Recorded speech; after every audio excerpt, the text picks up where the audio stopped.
Olá! Crianças que morrem sem o batismo vão para o inferno?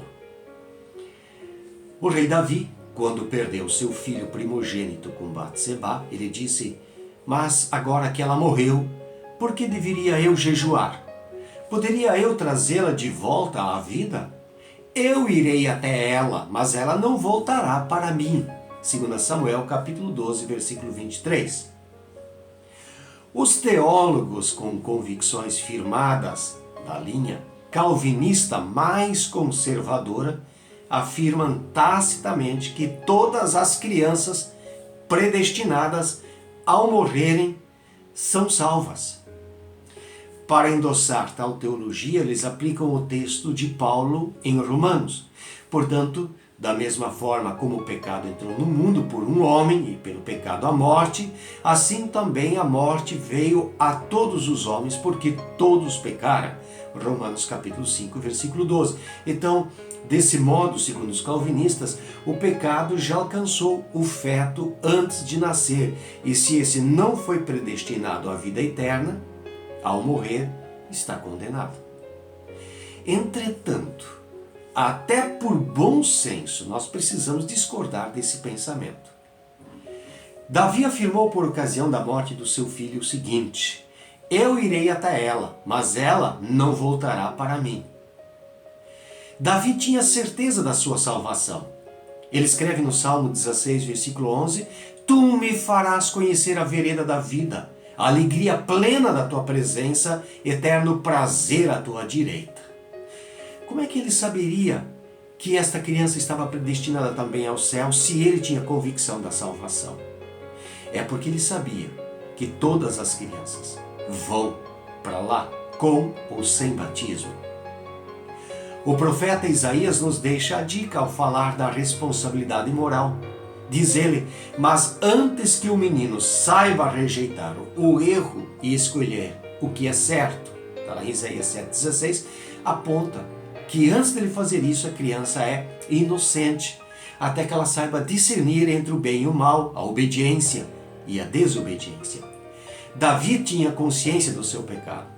Sei que eu sou pecador desde que nasci. Sim, desde que me concebeu a minha mãe. Salmo 51, versículo 5.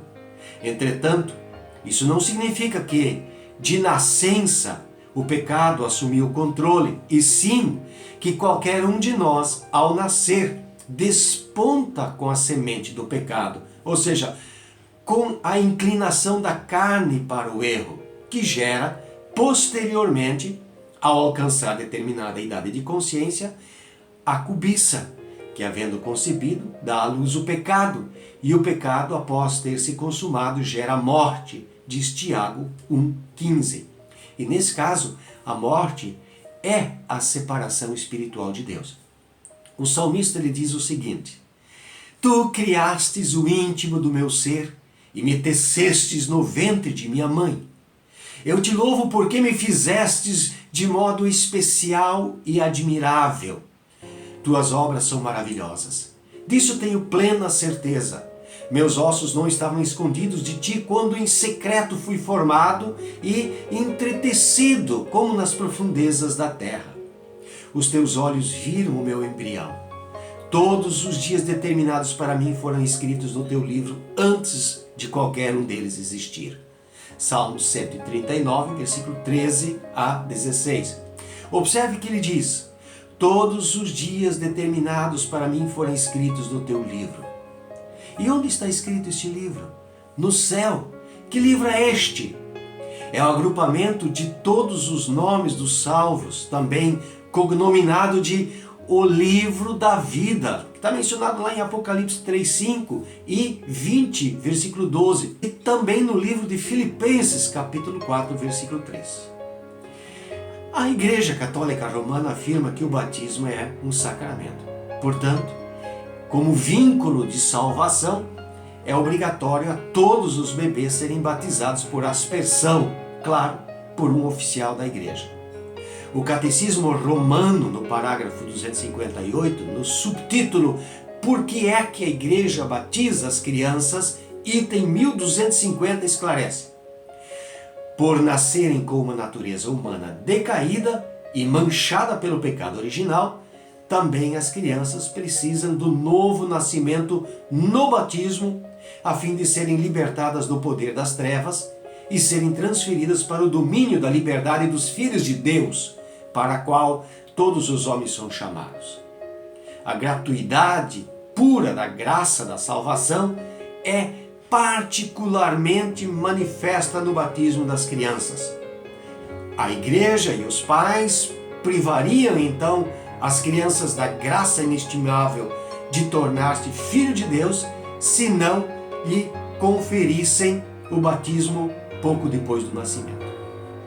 Esse conceito foi fundamentado nos textos iniciais lá de Orígenes, lá do ano 185 depois de Cristo, que foi um padre, um filósofo e também um teólogo católico. Já a Igreja Luterana afirma em seu pequeno Catecismo de Lutero, 1529, parágrafo 4, o batismo realiza o perdão dos pecados, livra da morte do diabo e garante a salvação eternal para todos os que creem, como declara a palavra e a promessa de Deus. Não é a água que produz esses efeitos, mas a palavra de Deus ligada à água e nossa fé que confia na palavra de Deus ligada à água. Os metodistas sancionam em Os Artigos de Religião, 1784, parágrafo 16 e 17, o seguinte: sacramentos são sinais da graça, pelos quais ele opera invisivelmente em nós e não só vivifica, mas também fortalece e confirma nossa fé nele. Batismo é também um sinal de regeneração ou de novo nascimento. O batismo de criancinhas deve ser mantido pela igreja. Bem, a parte dessas questões já definidas pelas igrejas grandes e históricas, a Confissão de Fé de Westminster, de 1646, da Igreja Presbiteriana declara o seguinte: batismo é o sinal e selo da aliança da graça, de sua introdução a Cristo, da regeneração, de remissão dos pecados. Mergulhar a pessoa em água não é necessário, mas o batismo é diretamente ministrado aspergindo água sobre a pessoa. Não apenas os que realmente professam a fé e obedecem a Cristo, mas também as crianças de um ou ambos os pais crentes devem ser batizadas. Pelo correto uso dessa ordenança, a graça prometida não é apenas oferecida, mas realmente exibida e conferida pelo Espírito Santo a ela, adultos ou crianças, como a graça pertence a elas, conforme o conselho da própria vontade de Deus no seu tempo indicado. Gente, de onde estas e muitas outras igrejas tiraram o conceito do pedobatismo, ou seja, o batismo de criança?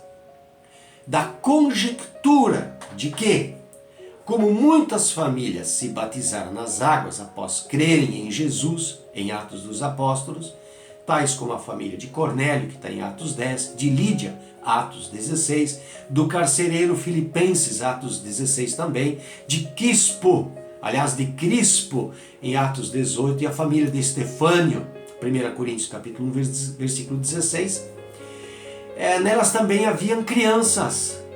Então o fato é que isso não passa, claro, de uma suposição, de uma abstração generalizada e adequação de textos para apoiar sua teologia, nada mais. A Bíblia afirma claramente que o batismo cristão é a imersão de um crente em água. Está lá em Marcos capítulo 1, Atos 8, 36, Colossenses 2, 12. E isso feito em nome do Pai, do Filho e do Espírito Santo. Mateus capítulo 28, versículo 18 a 20. E por que o batismo adulto? Para anunciar nossa fé no Salvador crucificado, sepultado e ressurreto, com o seu efeito em nossa morte para o pecado e ressurreição para uma nova vida. Claro, a gente se batiza após ter crido no plano de salvação propiciado por Deus em Cristo. Quem crer e for batizado será salvo, mas quem não crer será condenado, disse Jesus, lá em Marcos 16, 16. Aliás, durante o sermão de Pedro para a multidão em Jerusalém, as pessoas ficaram tocadas pela mensagem e creram em Jesus Cristo como Senhor e Salvador. E, diz a Bíblia, quando ouviram isso, os seus corações ficaram aflitos e eles perguntaram a Pedro e aos outros apóstolos: irmãos, que faremos? Pedro respondeu: arrependam-se e cada um de vocês seja batizado em nome do Senhor Jesus Cristo para perdão dos seus pecados e receberem o dom do Espírito Santo. Está lá em Atos capítulo 2, versículo 37 e 38. E quanto às crianças? Estão salvas se não se batizarem? Jesus disse: deixai vir a mim os pequeninos, não os embaraceis, porque dos tais é o reino de Deus. Marcos capítulo 10, versículo 14. Portanto, qualquer uma delas que vier a morrer no período em que nós chamamos de inocência, está salva. Dos tais é o reino de Deus, disse Jesus, e não importa a raça, etnia, credo ou posição social. Vamos deixar bem claro aqui que as igrejas metodistas, luteranas, presbiterianas, católicas e outras batizaram crianças para integrá-las à igreja imediatamente. Ou seja, para que ninguém se perca da comunhão ou da submissão à igreja. O batismo infantil não tem apoio bíblico. Ele é uma tradição. Uma tradição que foi uma escolha dos líderes religiosos e depois outros, como Calvino, Lutero, seguiram esse princípio por falta, eu creio, de uma maior orientação, de uma busca bíblica mais detalhada e acabaram por adotar como modo de arrebanhamento. Nada mais, nada menos. O batismo deve ser aplicado, portanto, a pessoas que creram em Jesus Cristo como seu Senhor e Salvador. Deus te abençoe.